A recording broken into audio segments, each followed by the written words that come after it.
Hello guys, welcome back to our channel. So here we are going to discuss one of the very famous interview question. Yes, that question also asked the RICS interview panel also. So the question is, what are the main requirements to release the advance payment certificate? So most of the people, they know the answer, but that is not proper one. So here we are going to discuss the very proper answer for this question.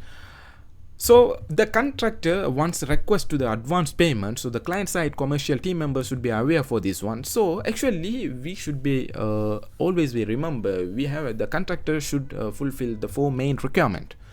Actually the first one is the advance payment should be clearly stated in the contract. So some of the contract the client ignored the advance payment, so in this case the contractor cannot entitle for the advance payment.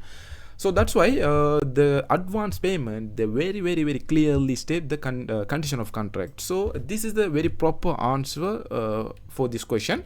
And also the second thing is, once state the advance payment in the condition of contract, and the second point is clearly specify the value of the advance payment. So how much the value, how much the percentage, the advance payment value. So the second point you have to tell to the interviewer like this, so the clearly specify the value of the advance payment.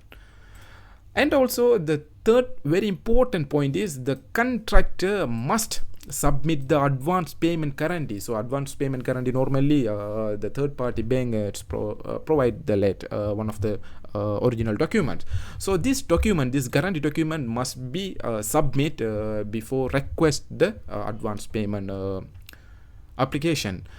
So this is the very proper third thing, and the fourth one is the same thing, the contractor must submit the performance guarantee. So if any interview, the interviewer asks like this question, you have to tell these the four main points. So once you tell, the interviewer will be high level impressed. So this is also the very proper and perfect answer. So just a reminder again, so we have to fulfill four main items. The first one is the advance payment must be stated in the condition of contract. The second one is the clearly specify the advance payment value in the contract. The third one is the contractor must be submit the advance payment guarantee, and the fourth one is the contractor must be submit the performance guarantee. So the four items must be fulfilled by the contractor. Once they fulfill these four main requirements, so the client can easily release the advance payment certificate.